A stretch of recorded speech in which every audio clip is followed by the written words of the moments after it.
현대 사회는 고난에 대해서 어떻게 대처할까요? 그러니까 일단 고난에 대해서 현대 사회는 피해야 되는 것으로 가르칩니다. 그러니까 그렇게 하려면은 앞으로 다가올 고난을 피하기 위해서 어떻게 해야 돼요? 첫째, 그 핵심은 바로 운동해야 됩니다. 아프면 안 되니까. 그리고 뭐 해야 돼요?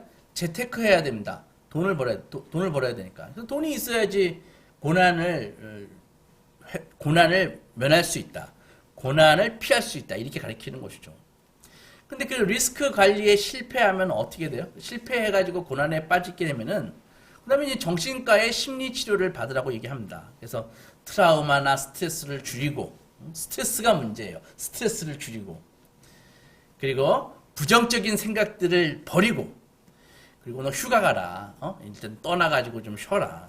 그리고 운동하고, 그리고 너를 스트레스 받게 만드는 인간들 그 인간관계를 다 끊어버려라 이렇게 얘기를 가르칩니다. 그래서 너에게 좋은 관계인 사람들만 옆에 두어라. 그래서 이렇게 완화시키면 된다. 그게 현대사회의 처방입니다. 그래서 잘 살펴보십시오. 그러나 이 현대사회가 정말 고난에 대해서 성공적으로 잘 대처하고 있습니까? 그런 처방을 받아서 과연 그 고난에 대해서 그렇게 성공적으로 잘 대처하고 있는가 이렇게 관찰해 보면은 그렇게 긍정적이지 않습니다. 오히려 많은 사람들이 정말 작은 충격에도 유리 같아요. 팍 깨져버립니다. 유리 멘탈이라 그러죠.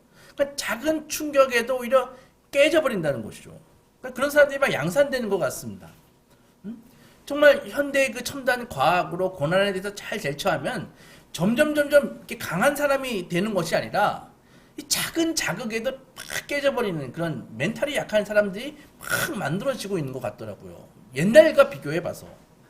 근데 기독교 신앙은요, 오랜 세월 동안, 정말 장구한 세월 동안 고난에 대해서 아주 높고 깊은 차원의 그런 답변을 주시고 계십니다. 성경은 이 고난에 대해서 독특한 비유를 주시는데 뭐라고 얘기하냐면은 이 고난은 걷는 거다라고 얘기를 합니다. 고난에 대해서요. 그러니까 어렵고 위태롭고 그런 치명적인 그런 사건이나 상황에 빠지지 않습니까? 고난이라는 게. 그 속을 걸어가는 거다. 이렇게 얘기를 합니다. 그래서 성경의 많은 표현들이 어둠 속을 걷는다. 이런 말을 많이 하는 거예요. 시편 23편에 우리가 잘 아는 시편 23편에 이런 구절이 있죠. 내가 사망의 음침한 골짜기로 다닐지라도 걸을지라도 해를 두려워하지 않을 것은 주께서 나와 함께 하십니다. 이렇게 그런 말씀이 있잖아요. 그러니까 고난을 사망의 음침한 골짜기로 걷는다 이렇게 얘기한다고요. 그 다음에 수렁에 빠지거나 깊은 물을 지나가는 그런 이미지로 고난을 얘기하기도 합니다. 시편 69편에서 나는 설 곳이 없는 깊은 수렁에 빠지며 깊은 물에 들어가니 큰 물이 내게 넘쳤나이다. 이렇게 얘기한다고요. 그래서 고난이란 걸어서 지나가야 하는 그 무엇이 바로 고난이다. 이렇게 얘기한다고요. 여러분들 옛날 사람들과 현대인들 중 누가 더 고난에 강할 것 같습니까? 옛날 사람들은 이 시련이나 고난을 그냥 참고 견뎌내야 되는 일들로 생각했습니다. 고난을요. 옛날 사람들은 고난이 오면은 참고 견뎌야 된다 이렇게 생각했는데 현대인들은 어떻게 생각합니까? 고난을 피해야 된다고 생각한다고요.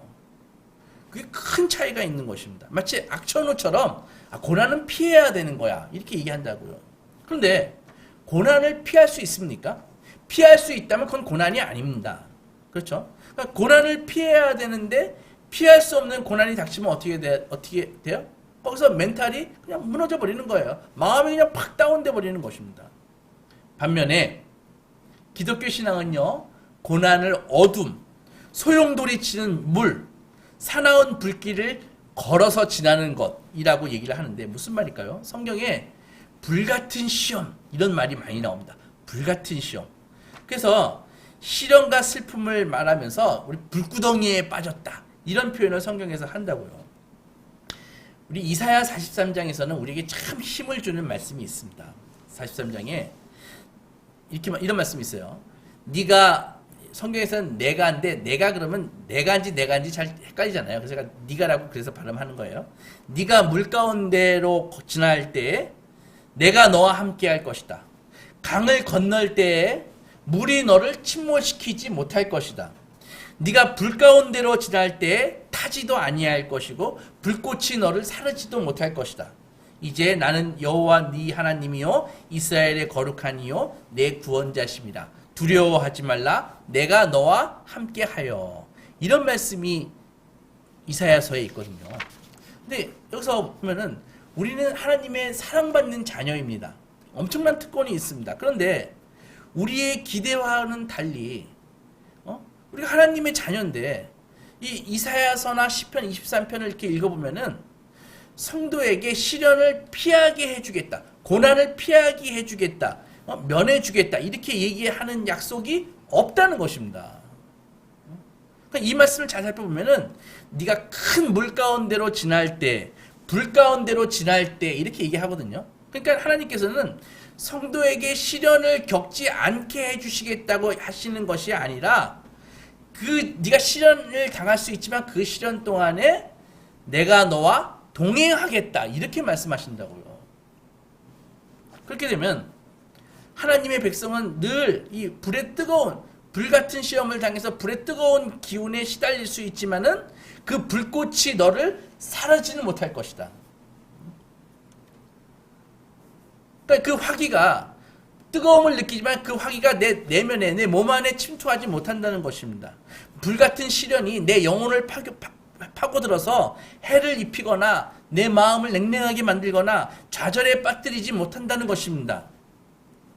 헬라어에서의 그 시험은 이런 의미가 있습니다. 어떤 의미가 있냐면은 어떤 대상이 어떤 게 있으면은 그것의 본질이 무엇인가를 파악하기 위해서 하는 것이 시험이다. 이렇게 얘기한다고요. 그러니까 우리가 생각하는 시험하고 다르죠. 시험이 어떤 물건이 있으면 그 물체가 본질이 무엇일까를 알아내기 위해서 시험을 한다. 이런 얘기를 한다고요. 성경은 그래서 불 속에 무엇을 집어넣는 이유는 그 불 속에를 집어넣는 그 이유가 뭐냐면은 태워 없애버리는 목적도 있지만은 사실은 어떤 목적도 있냐면은 성질을 개선하기 위해서 그래서 풀물을 사용했다고요. 베드로전서 1장에서 너의 믿음의 확실함을 불로 연단하여도 없어질 금보다 더 귀하여 예수께서 나타나실 때에 칭찬과 영광과 존귀를 얻게 할 것이다. 이렇게 얘기하거든요. 그러니까 믿음을 금으로 비유하는데 그 금이 그냥 금이 아니라 연단된 금, 재련된 금이라고요. 금은 사실 순수한 금속 물질인데 우리가 금을 불에 넣은 사람이 심성준 집사님밖에 없을 것 같습니다. 금을 불에 넣으면 어떻게 되죠? 금이 녹아내리지만 타지 않는다고요. 하지만 금강에서 광산에서 금을 캐면 어떻게 돼요? 금이 반짝반짝한 노란색이 캐질까요? 아니에요. 거기에는 온갖 불순물과 다른 흙과 돌이 섞인 것이 캐내진다고요. 그러면 그걸 어떻게 해요? 그거를 바로 팔 수가 있나요? 안 되죠. 그거를 불에다 집어넣는 것입니다. 그 금강석을. 부셔가지고 불에다 집어넣는다고요. 그러면은 불에다 집어넣으면 어떻게 되냐면은 순수한 금과 불순물들이 녹으면서 싹 분리돼서 불순물들이 떠올라요. 그러면 채로 싹 걸러내는 것입니다. 그런 것이라고요. 그러니까는 이 금강석을 불에 집어넣는 것은 뜨겁고 시험인 것처럼 보이지만은 사실은 결국은 더 순수하고 아름다운 금을 얻어내기 위해서 금강석을 그 풀무불에 용광로에 집어넣는다고요. 예수를 믿고 구원에 이르는 신앙을 받아들이는 우리 성도 모두는 사실은 정금이라기보다는 금강석과 같다고요. 그래서 우리 안에는 하나님을 믿는 믿음이 분명히 있습니다. 여러분들 천국 가는데 문제 없습니다. 그러나 우리 마음속에는 아직도 하나님을 추구하기보다는 나의 그 안락한 생활을 추구하고 권력을 좋아하고 교만하고 쾌락을 좋아하고 자아를 내 자신을 내세우는 이런 것과 막 섞여 있다고요. 우리 안에. 그래서 신앙도요 주로 지적인 신앙이라고요. 그래가지고 신앙이 마음속에까지 아직 침투가 안 된 신앙들이 많습니다.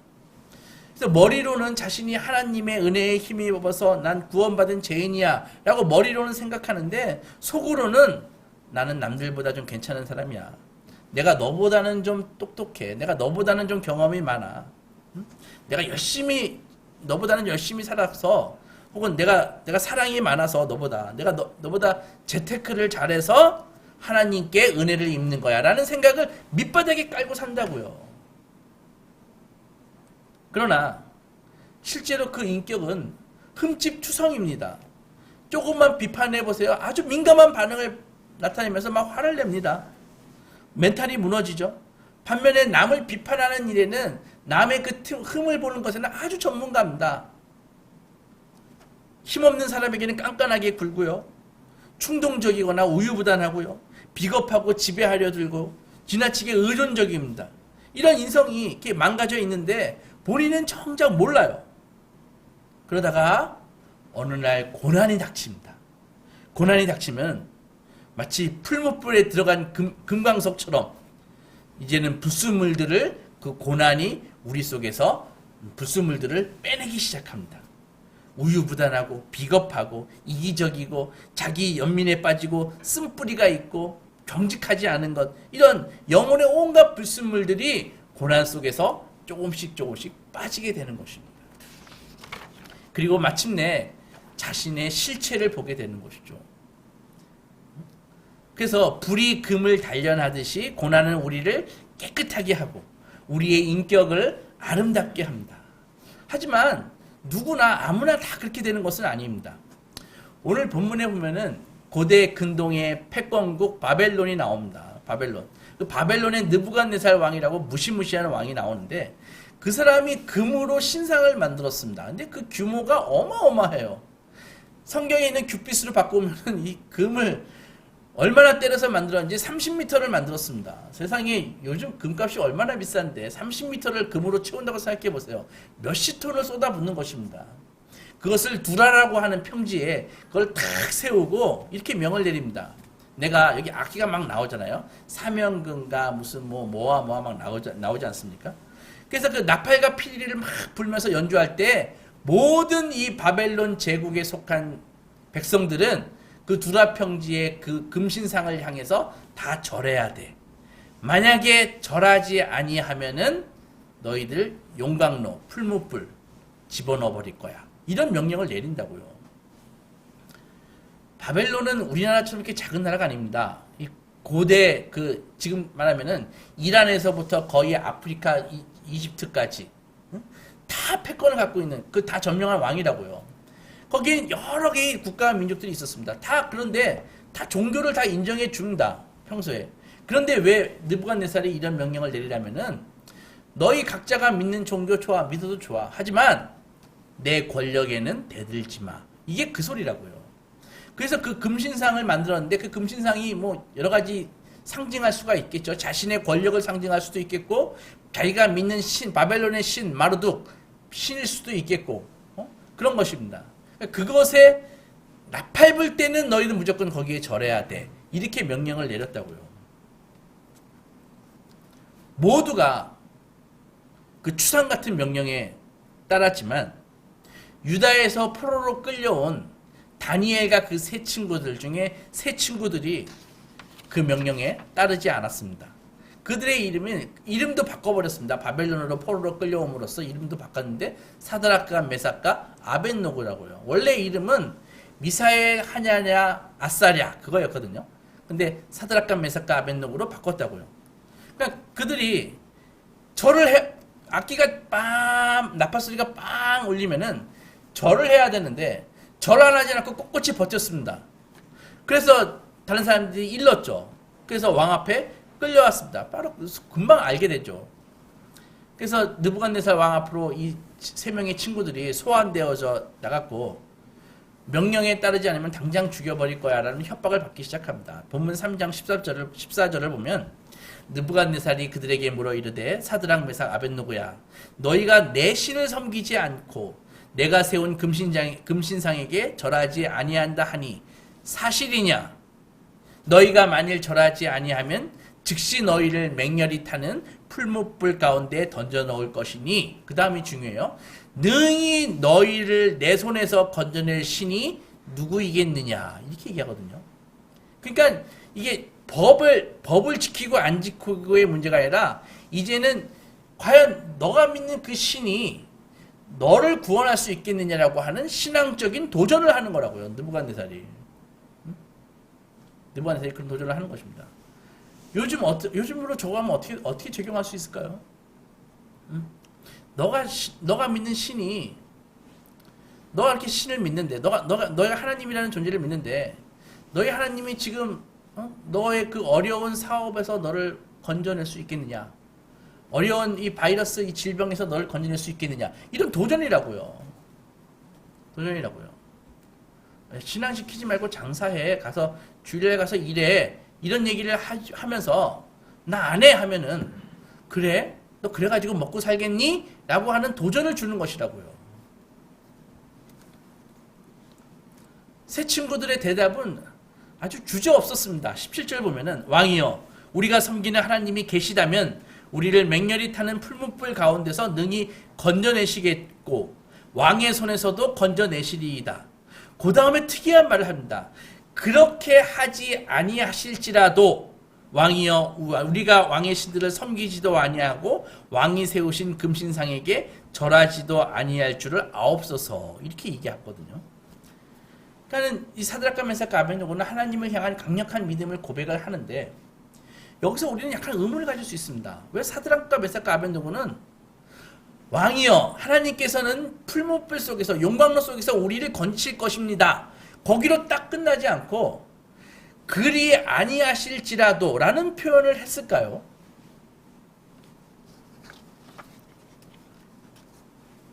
혹시 이 친구들이 하나님이 풀무불 가운데서 구원해 주지 않을 것 같으니까 미리 요즘 아이들 말로 실드 친 거 아닐까요? 그 참사에 대해서 미리 변명할 거리를 만들어 놓은 거 아닐까요? 하나님을 그렇게 신뢰한다면은 왜 그냥 하나님이 나를 구원하실 겁니다. 이렇게 얘기하지 않고 구원하실 겁니다. 그렇게 하지 않으실지라도 이런 말을 할까요? 하나님이 내 질병에서 나를 건져주실 겁니다. 그걸로 끝나야지. 그렇게 하지 않으실지라도 하나님이 지금 내가 겪고 있는 그 경제적 어려움에서 구원해 주실 겁니다. 그걸로 끝나야지. 왜 그리 아니하실지라도 이렇게 얘기를 할까요? 그것이죠. 이거 혹시 사드락과 메삭과 아벳느고가 자신 없는 거 아니에요? 이런 생각을 할 수 있지 않습니까? 그러나 그런 것이 아니라 잘 들어보세요. 이 세 친구들이 믿고 신뢰한 것은 하나님을 믿고 신뢰한 것이지 하나님이 행하실 일들에 대한 자신의 지식이 아니었다고요. 좀 어렵지만 잘 이해해 보려고 생각하세요. 나는 하나님의 뜻을 나는 알고 있다라고 이렇게 교만하게 얘기하지 않는다고요. 나는 하나님을 의지하고 하나님이 나를 구원해 주실 것을 믿습니다. 이렇게 생각하지. 하나님이 지금 이 풀무불 가운데서 나를 구원해 주시는 것이 하나님의 뜻입니다. 라고 그렇게 주장하거나 믿지 않았단 말입니다. 그들은 정말 하나님을 믿는 것이지 하나님께서 내게 행해 주시길 기대하는 것을 믿지 않았다고요. 그것을 의지하지 않았다고요. 이거 정말 중요합니다. 말이 좀 어렵지만 죄송합니다. 이 정도밖에 표현 못해서 이해 가시죠?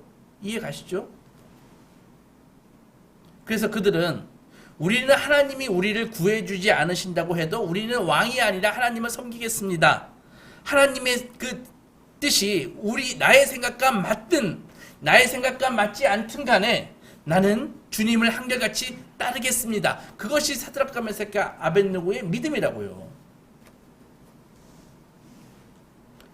풀무불 속에서 하나님이 나를 죽지 않게 해주실 거기 때문에 내가 믿는 것이 아니라 우리 하나님은 참신이시기 때문에 나는 왕의 명령을 따를 수 없는 것입니다. 이 얘기를 하는 것이라고요. 우리는 때때로 이런 소리를 듣습니다. 이런 소리 들어본 적 있으신가요? 여러분들이 복 받으려면은 하나님이 복 주시는 분임을 믿어야 돼. 온전히 믿어야 돼. 의심 한 점 없이 믿어야 돼. 당신이 지금 복을 받지 못하고 이렇게 지질이 사는 이유는 주로 물질적인 복이죠. 의심하기 때문이야. 온전히 안 믿으니까 전폭적인 믿음을 가져야지. 전폭적인 믿음을 가져야지 주님께서 복을 주실 거 아니야. 이런 얘기를 하시거든요.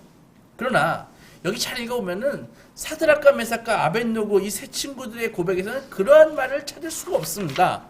아니 성경 어디에도 성경은 그런 식으로 얘기하지 않습니다. 아브라함서부터 요셉, 다윗 그리고 예수님도 기도하고도 응답받지 못한 경우가 태반이었습니다. 아브라함 자식 달라고 100년 동안 기도했습니다. 그런 기도 해본 적 있나요? 100년은커녕 한 두세 번 해보고 아니면 말고 아닌가요? 요셉 감옥에서 좀 건져달라고 하나님 날 사랑한다면서요. 내가 형통하다면서요. 그런데 내가 왜 보디발의 감옥에서 이렇게 3년 동안 썩어야 됩니까? 기도해도 하나님이 바로 안 꺼내주셨다고요. 예수님? 하나님의 그 친아들인 예수님이 이 십자가 내가 이 잔을 내게서 할 수만 있거든 옮겨주십시오라고 간절히 기도했는데 하나님이 그 기도 안 들어주신다고요. 그런 위대한 하나님의 아들과 종들도 그런데 하물며 나 같은 사람 내가 어떻게 하나님의 뜻을 딱 정하고 하나님 이거 아니면 하나님 없는 걸로 알겠습니다. 교만이죠.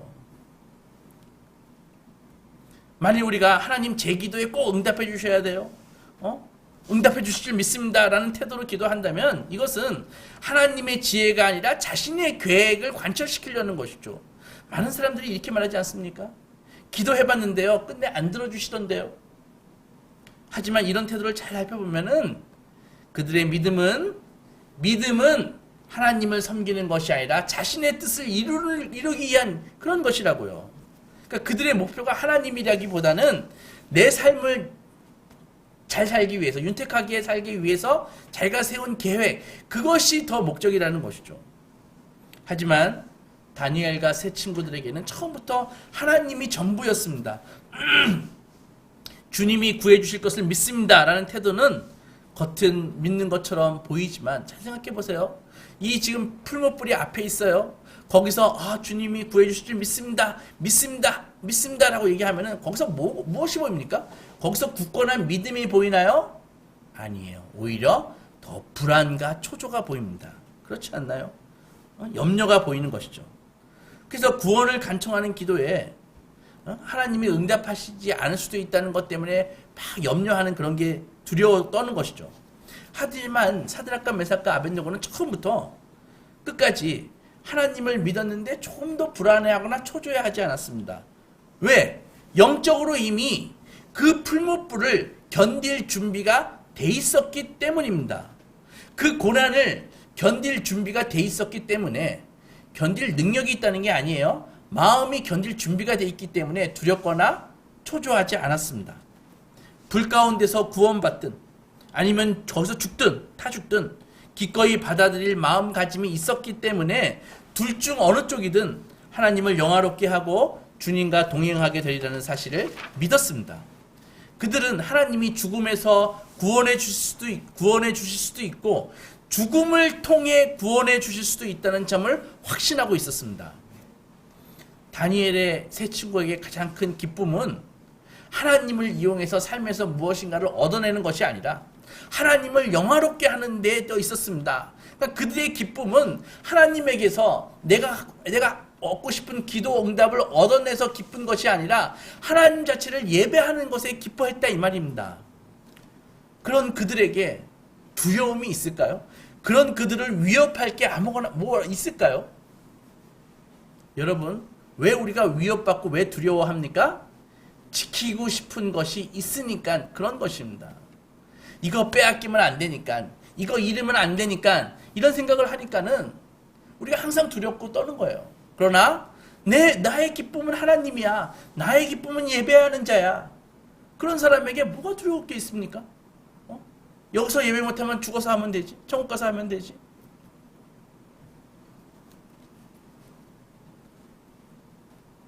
이렇게 도전적인 답변을 들으니까 느부갓네살이 요즘 말로 막 꼭지가 돌았습니다. 막 분노했죠. 그래? 하나님이 구해준단 말이지. 알았어. 풀무불 온도 지금보다 7배나 높여. 그래가지고 풀무불 그 용광로의 온도를 7배를 막 높였다고요. 그리고 쟤들 집어넣어 했더니 그 3명을 꽁꽁 묶어가지고 집어넣는데 그 불을 너무 높여가지고 걔네들을 묶어가지고 집어넣으러 가는 그 젊은 군인들이 타 죽었다고요. 너무 높여가지고. 그래서 이렇게 불 속을 들여다보고 있는데 이제 막 비명 지르고 이제 타 죽겠지 하면서 이렇게 보고 있는데 느부갓네살이 거기서 막 충격적인 장면이 벌어지고 있었습니다. 24절 보면은 그때 느부갓네살 왕이 놀라 급히 일어나서 모사들에게 물어 이르되 우리가 결박하여 불 가운데 던진 자는 3명이 아니었더냐. 그렇습니다. 왕이 또 말하여 이르되 내가 보니 결박되지 아니한 4명이 불 가운데로 다니는데 상하지도 아니하였고 그 넷째 모양은 신들의 아들과 같도다 라고 얘기했습니다. 분명히 느부갓네살은 저 이제 괴로워서 비명 지르면서 죽는 꼴을 좀 보려고 했는데 불 속에 그래서 3명을 집어넣는데 불 속에 4명이 걸어 다니는 거예요. 4명이. 그리고 분명히 꼭 묶어가지고 집어넣는데 4명 다 그냥 다 묶은 거는 관대간데 온대간데 없고 걸어 다니는 것입니다. 분명히 3명 집어넣었는데 왜 4명이지? 그리고 저 4번째 사람은 누구지? 느부갓네살은 그 네 번째 사람에 대해서 신들의 아들과 같다 이런 표현을 했거든요. 그러니까 그분이 불속이지만 어마어마한 능력이 있는 존재임이 틀림없고 이 초인 같기도 하고 신의 형상 같기도 했습니다. 세 젊은이들이 단숨에 타버리지 않고 불속을 거닐 수 있는 것은 저 4번째 사람, 저 사람 때문인 것 같아. 그리고 사드락과 메삭과 아벳느고가 나왔을 때 4번째 인물은요, 풀불에서 나오지도 않았다고요. 3명을 집어넣었는데 4명이 걸어 다녔고 꺼내보니까 3명만 나왔다고요. 누구일까요, 그분이? 구약 성경은 이 신비로운 인물을 하나님의 천사라고 불렀습니다. 느부갓네살도 하나님의 그의 천사를 보내사 그의 종도를 구했다라고 오늘 얘기했거든요. 그러니까 이 4번째 사람에 대해서는 구약에 가끔 나오시는 분입니다. 가끔 나옵니다. 창세기서부터 가끔 나오는데 이 신학자들은 이구동성으로 이견이 없습니다. 그분은 바로 예수 그리스도라고 말씀하십니다. 죄 많은 인간들 사이에 하나님이 임재하실 수 있게 만들어주는 하나님의 다른 표현은 예수님밖에 없는 것입니다. 이것이 하나님이 우리를 돌보는 방법이에요. 하나님이 바로 임재하신다? 거기서 견딜 수 있는 인간은 아무도 없습니다. 그런데 하나님이 임재하실 수 있도록 하나님 대신에 하나님의 그 인간적인 형상을 가지고 오실 수 있는 분은 예수님밖에 없다고요. 그래서 아까 이사야서에서 우리가 읽었듯이 불 가운데 지날 때에도 타지도 아니할 것이요 불꽃이 너를 사르지 못하리리 하는 그 이사야서의 그 말씀을 그대로 이루어준 사건이 바로 오늘 사드락과 메삭과 아벳느고의 풀무불 사건입니다. 그러나 생각해 보십시오. 예수님은 이 땅에 오시기 전에 인간으로서는 상상할 수도 없는 영원한 영광과 복 가운데 있었습니다. 예수님이 이 땅에 오시기 전에 하나님과 영원한 사랑과 교제 가운데 있었지 않습니까? 그 영광이 있는 그 예수님이 이 땅에 오신 것 자체, 오셔서 사신 것 자체가 예수님의 입장에서는 풀무불 속이라고요. 우리는 그냥 이렇게 즐겁게 살아갈 수 있는 이 세상이 하나님의 입장에서 이 땅에서 우리의 형상을 가지고 산다 것은 하나님의 입장에서는 그게 풀무불이라고요. 여러분들 이런 생각이 될지 모르겠지만 만약에 우리가 그럴 리 없겠지만 개미가 돼서 땅속에서 산다고 생각합시다. 우리 지금 인간으로서의 정신을 온전히 갖고 인간이 몸이 변해가지고 그러면 얼마나 갑갑하고 힘들까요? 그 격차를 한번 생각해 보세요. 하나님이 인간이 되신 격차는 우리가 개미가 돼가지고 우리 온전한 지금 인간의 정신을 가지고 개미가 돼가지고 땅속에 산다고 생각하십시오. 거기서 온갖 큰 개미와 불개미들의 공격을 받으면서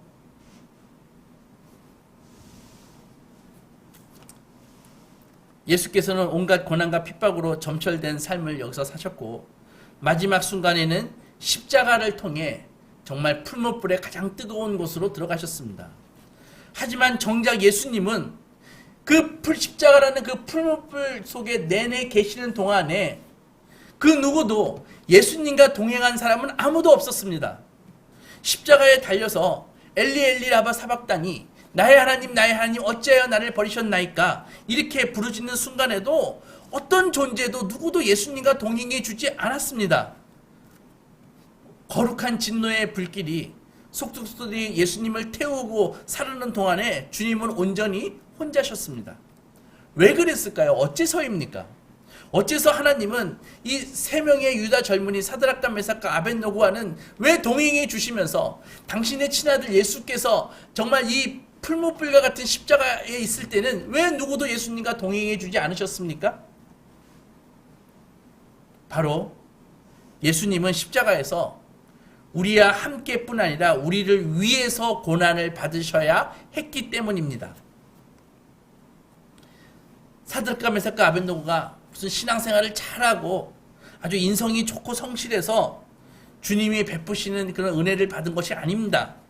하나님이 예수를 통해 친히 세상에 오셔서 우리가 받아야 할 그 징계의 풀무불을 지나가셨기에 다니엘의 세 친구 그리고 우리도 더불어 불 속을 걸을 수 있는 것입니다.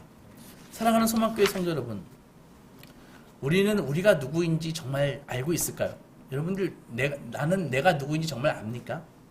우리는 상처 입은 사람들을 따뜻하게 돌볼 수 있는 그런 사람입니까? 삶이 나를 좌절하게 만들 때 정말 실망하게 만들 때 하나님을 깊이 의지할 수 있는 그런 믿음의 사람입니까? 그리고 인생이 어떻게 인생이라는 이런 거야라고서 인생을 꿰뚫어 볼 수 있는 정말 참된 지혜를 갖고 있습니까? 이런 사람이 됐으면 좋겠죠. 하지만 이러한 정말 성숙한 이런 성숙한 사람이 되기 위해서는 고난이 없이는 절대 불가능합니다. 하나님이 함께 해주셔야 가능한 것입니다. 하나님은 우리와 늘 동행하시지만 정말 중요한 건 과연 나는 그분과 동행하는가? 과연 나는 지금 함께 그분과 걷고 있는가? 그것이 중요하다는 것이죠. 그리고 더 큰 문제는 많은 사람들이 진짜 하나님이 아니라 아라비안 나이트의 그 지니 같은 그런 가짜 하나님을 믿고 있다는 사실입니다. 우리가 요구하는 대로 들어줘야만 하는 그런 가짜 하나님을 믿고 있다면 삶이 망가지고 삶이 좌절할 때마다 우리는 하나님에 대해서 배신감을 느끼는 것입니다. 왜 하나님이라는 이 램프의 요정은 왜 내 요청을 들어주지 않는 거야? 이렇게 하면서 말입니다.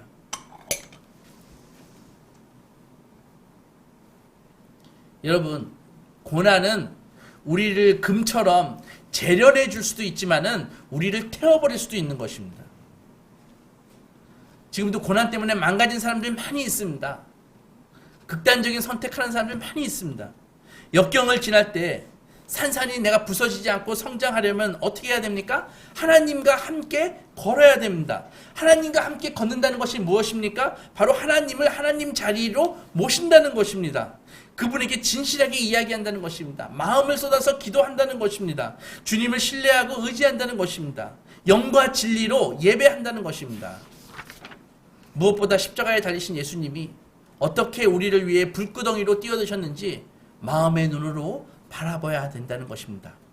이것을 기억한다면 우리가 지금 작은 풀무불 속을 걷고 있을 때 함께 하시는 주님이 비로소 느껴지시기 시작하실 것입니다. 이것이 고난 중에 복음입니다. 절대로 복음 없이 고난에 빠지지 마십시오. 복음 없이 고난 속에서 절대로 하나님을 만날 수 없습니다. 하지만 복음으로 무장된 성도는